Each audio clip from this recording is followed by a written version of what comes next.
makes it look so easy. Like, oh, I've gotten 2 grants. It makes it look like, you know what I'm saying? I've applied for 87 and I've gotten 2. All right. I have the battle scars, the battle scars to show what I've been through. Here we go.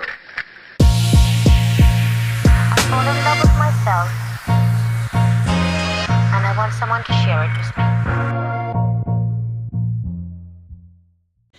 me. Hello, friends, and welcome back to another episode of Becoming Redacted, where we're letting go of all the standards, all the expectations. We're letting go of the weight, and we're just showing up a day at a time, okay? And also, I'm trying to figure out this tagline a day at a time, so please be patient with me. Oh, my glasses are just reflecting. I think I'm just gonna take these off. But I'm doing good. I'm feeling good. It's the start of a new week. I just got off of work and I had a really, really productive day today. Mondays are my work from home days and it's good.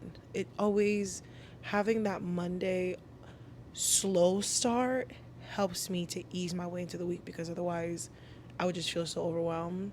And I shared that in the previous episode where I was like, on Sundays, I'm just like, I have to get my whole life together. But now that I work from home on Monday, it's like, okay, cool. Let me do what I have to do. And then now I'm going to get home. I can just like ease into the rest of the week. So that's what's on my mind right now. I'm also thinking about the fact that I'm embarrassed to say this, but I feel like this keep going sweatshirt is kind of becoming a uniform. Don't judge me. I'm a black woman. Just let me be. Okay, I'm a healing black woman. You don't know what life has taken me through. I need the reminder every single day to keep going. This sweater, this hoodie from, I just looked it up. Self-care is for everyone or something like that. Please, my friends at Self-Care is for Everyone, you do not understand how much this hoodie means to me. I found it at a time that I I really needed it. Like I really needed the 100 reasons on the back of this to stay alive. I needed that. It's so funny because I know when like God is trying to tell me something, because like it comes up in conversations or like I see the signs everywhere and I'm like, okay, you couldn't make this any more obvious. And he's like, clearly, here's a hoodie, wear it every day because you're clearly not getting it. I was like sitting at a stoplight near my job, like right as you're about to turn the corner into our street, there's a light post, and on the bottom is written, just keep going. I can't make this stuff up. In conversations, people are like, hold on, keep going, just hold on. And then I go to the thrift store and I find this hoodie. That's the story that's behind it, and that's what makes me feel really connected to it. And I guess it's a message that I really needed right now. Allegedly, I am safe with myself. Let's not be worried. I am safe with myself, but sometimes you just need gentle reminders of why life is worth living, and why life is worth showing up for, why your life is worth putting effort into. I don't just want to live a life where I'm surviving. I don't want to live a life where I'm just content with, oh, like, this is cool. Like, I want to live a life where I'm like, my mind is constantly blown by what God is able to do through me, how he's able to use me, and the experiences I'm able to have, and the places I'm able to go, the people whose lives I'm able to touch, or just the work that I'm able to do, and the fun moments that I'm able to have. I want to live a fulfilling life to me by my own standards. So this is my reminder to keep going when life gets tough. Okay, I don't want to talk about it anymore. Next, the real point of today's video, the real point of today's conversation. We're not calling it a video. We're having a conversation. Let's, you know what I'm saying? We chit chat. I'm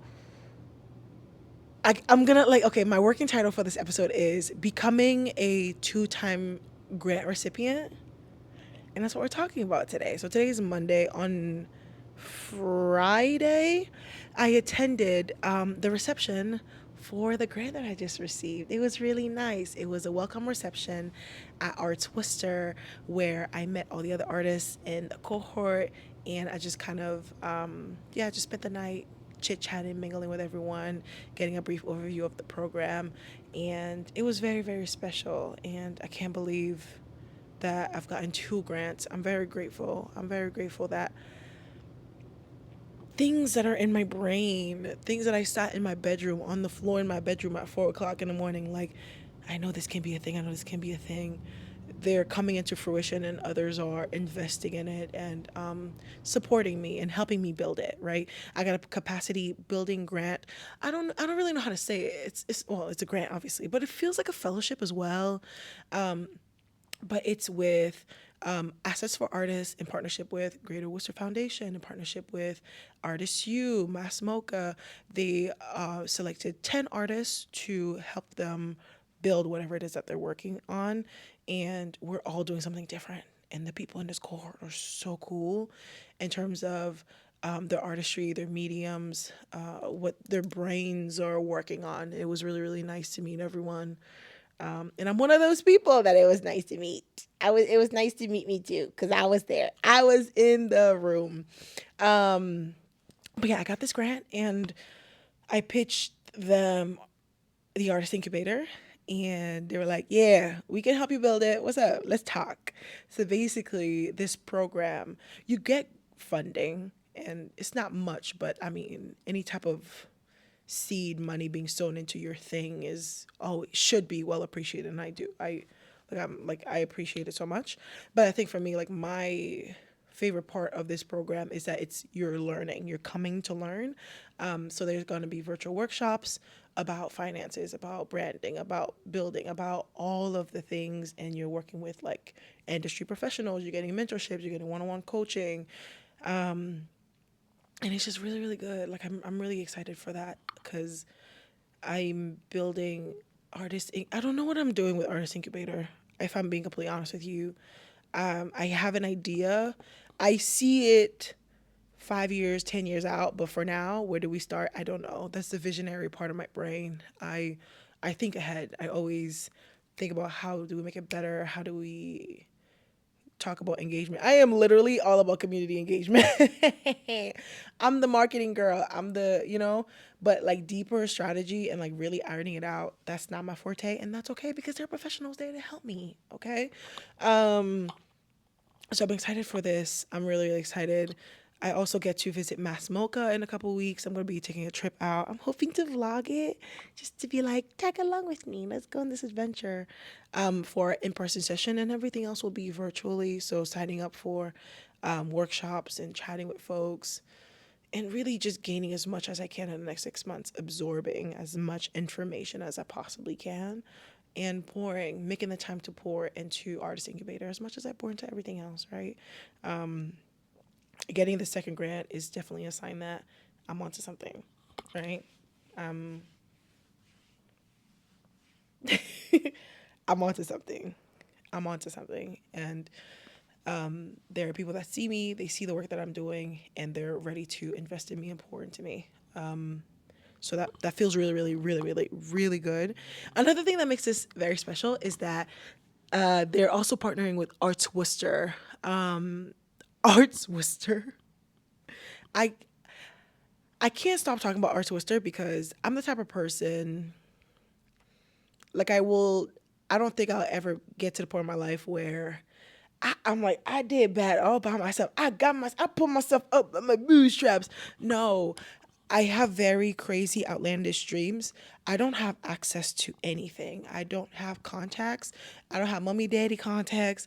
I don't have anything. And I'm trying to build something. I'm trying to break into a space. And so the way that I've been able to, I guess, like, slowly elevate in my career and slowly rise and slowly gain recognitions and build contacts and have access to certain things is literally because of people vouching for me. I don't know, I feel like my entire life, really, but like specifically in my professional life, it's just been people vouching for me, people who see something in you and they want to pour into you.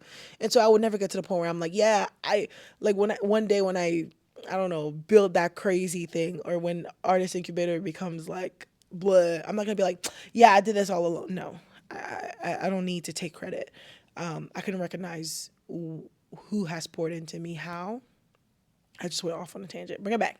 I'm bringing it back. Bringing it back. Art Twister. Art Twister is where it all started for me.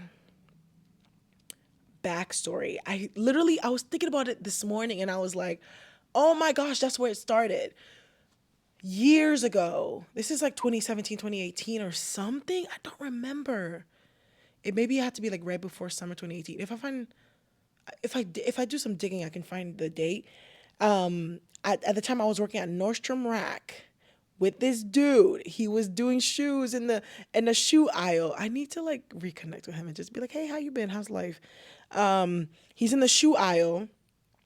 I didn't even know this dude is like, you know what I'm saying? He's a fine artist and he has his work in exhibitions. So we like randomly we follow each other because we were just working together or whatever. And I'm like, he's kind of chill. And then so I see that he has his work in a show, and I'm like, oh, I would love to check it out. This is in Worcester. This gallery is in Worcester. Okay. So I pull up and I see his work on the wall. And it was a surreal moment for me because I'm like, what do you mean? Like a photo of black people on a wall in a gallery. My brain couldn't understand it.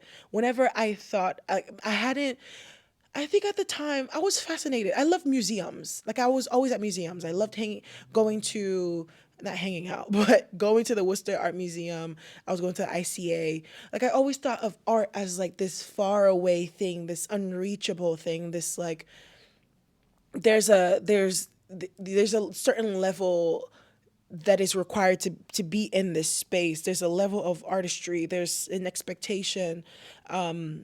It's fine art. It's called fine art. Like it just felt out of reach. It just felt out of reach. It felt out of touch.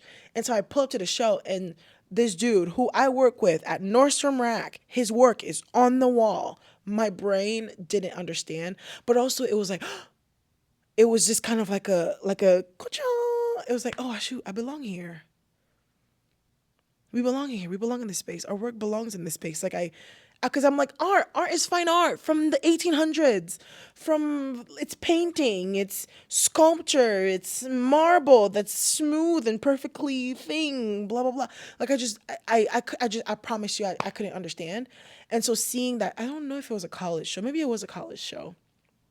But seeing all this work from these college kids, I was like, oh wait, we can't put our stuff on the wall. And I go to the program director at the time, and I literally walk up to her and I say, are you looking for interns? Are you looking for any marketing interns or whatever? She's like, no, I mean, we do have an internship program, but like we don't really market it, but you asked, so let's chat. And then I chatted with them, and next thing you know, I spent that summer in that gallery. That's where things kicked off for me. That's when I realized that, wow, I really always wanted to be in the professional art space. That's where I got my work into my first exhibition. That's when I really got to learn about the behind the scenes of running a gallery. That's when I got to see the behind the scenes of creating public programming. Did I say that's where I got I got my first couple opportunities to put my work in a show? And then that's how my work ended up in my first museum. Like that's where it all started for me, because I saw his work on the wall and I was like, oh shoot, I could put a bleh to me on the wall. And next thing you know, halfway through the summer, my face is on that wall with cornrows. Do you understand how huge it is as young black creatives, specifically within the fine art space? I'm talking about professional art space, right? Like specifically here, it's so important to see yourself represented on that wall, because you will forever believe like there's no way that I belong in here. And it's not even like an internal negative monologue of like, or this belief like black people don't belong in this space. It's just like you're not seeing it. So you're just so used to not seeing it that you didn't think, oh shoot, there's no black people here. Like you appreciate it. Oh, European art, and you're just like, oh, these paintings are cool. This photo is cool. This drawing is cool. This multimedia thing is cool. This sculpture is cool. But you didn't realize when no black people in there. Like it doesn't hit you until you see one person and you're like, No, you know? Um, so that's where it all started for me. I spent that summer with them. And then COVID, wait, so if COVID ended up happening, I think it was 2019 then, because COVID happened the following year. And then it's just like life derailed. And then I just went on to do other things. The last thing that I completed with them, because I was supposed to have my work in the Fitchburg Art Museum during COVID, they had already received my work. What happened? They had already received my work. They were holding on to it because, the world shut down. And then they held on to it. And then they opened that show in 2021 where we could go out in public again.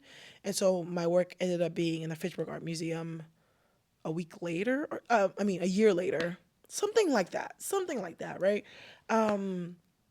Anyways, I say less there. I say all that to say that 2019, 2025, 7 years later, 6 years later, I'm back. I'm back. How y'all doing? It's surreal. And I saw Juliet, and Juliet was like, oh my gosh, Lynn. She screamed, and she was telling everyone my story. You know, I'm appreciative of every opportunity I've ever gotten in my life. I don't care if I only spent a week there, two months, because I learned something and I was able to take away something that probably changed and altered my entire brain chemistry. You know, I left Arts Worcester. I went on to do other things to build my portfolio. During quarantine, I was creating self portraits from home. We come out of quarantine. I start off. I'm like thinking about this for the first time in a long time. I start off 2021 with my work in the Fitchburg Art Museum, and then I do an artist residency. That residency leads to a group show in New York. I'm talking about like seeds, like of beginning my career. This is the story of where it all started. And then after that, I met people who poured into me, and so I did this, I did that. I can't think. I can't think. I'm just grateful. I'm just really, really grateful. So now I'm back at Worcester, and another beautiful part of this program is that we get to put our work in a group show at the end of this year in the fall. So it's been 6 years since I've had my work at Arts Worcester, and I'm coming back. The first place I've ever shown my work, and I'm coming back with hopefully something to put on that wall. I'm just grateful. I'm grateful. I'm happy. Just confirmation. Any little confirmation that I'm still on the right path. I know a lot of people are like, I don't need any validation from nobody. I don't need people to validate me. I validate myself, da da da. But you need external, it's not validation though. What's that word? Like, you need some sort of external affirmation that tells you that whatever it is that you're doing, there's a need for it, right? There's a market for it. There's a gap in there where you fit in. It's not about looking for validation. It's not about looking for people to validate your ideas. I don't be looking for people to validate my ideas. I spend all my time alone in my brain, in my studio, at my house, like just diving into my ideas. I pour so much time and effort and intentionality into what I do, but the work is meaningless if it's not being externally affirmed that, oh, there's a need for this, you're onto something, let me help you do that thing. It's just unfortunate, but that's just the way life is. It shows you that, oh shoot, okay, this brainchild that I've given birth to, there's purpose here. Like there's a way to fund it. I don't have to forever fund this out of my pocket. Yes, it started off as a passion project and a side hustle that, I'm really pouring into, I'm sowing into myself, but like major organizations are picking up on this and want to partner with me. Creatives want to partner with me. You know what I mean? Like, it's not validation, but more so of affirmation. You know what I mean? Yeah. So I saw that to say that that's what I'll be, working on in the background of my life. It feels good to be a 2-time grant recipient. That means I know how to write grants. Okay. That means I know how to write my ideas down. That means I know how to explain what I do clearly enough for others to be like, okay, cool. Vet her. She looking good. Bring her through. And the way that I've been able to do that is literally by obsessing over my work. There's no way around it. I believe in putting in the work. I believe in putting in the hours. That's what got me here. But when the opportunities were not coming in, when I was getting no's on applications left and right, it makes it look so easy. Like, oh, I've gotten 2 grants. It makes it look like, you know what I'm saying? I've applied for 87 and I've gotten 2. All right. I have the battle scars, the battle scars to show what I've been through. But like, I think for me, it was like through the nose, through the, this doesn't really fit with us. I've saved every application I've ever applied for.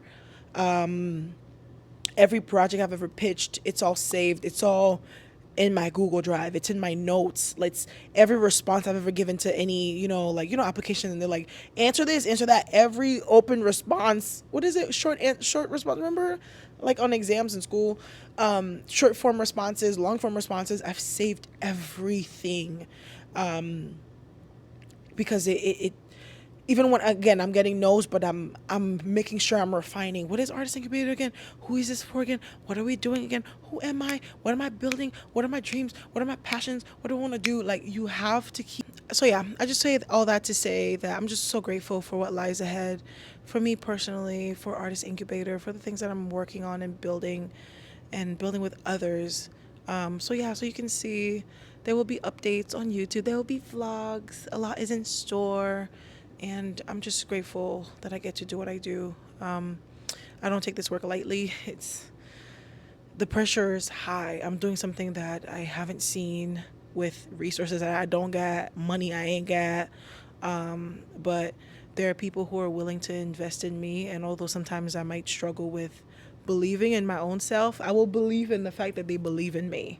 That is something that I will never stop quoting from Lovey's podcast. So the fact that I got an opportunity, I'm like, you know what? Let's wake up. That is enough for me to pick myself up and keep it pushing. So yeah, I just wanted to share that. More as I go. I will definitely be continuing to document this process, but thank you for being here. Thank you for tuning in. What are you exploring? What opportunities are you seeking out right now? What spaces are you looking to break into? Would love to hear it. All right. Thank you so much for tuning in today's episode. I'll catch you next time. Bye. Fall in love with myself, and I want someone to share it with me.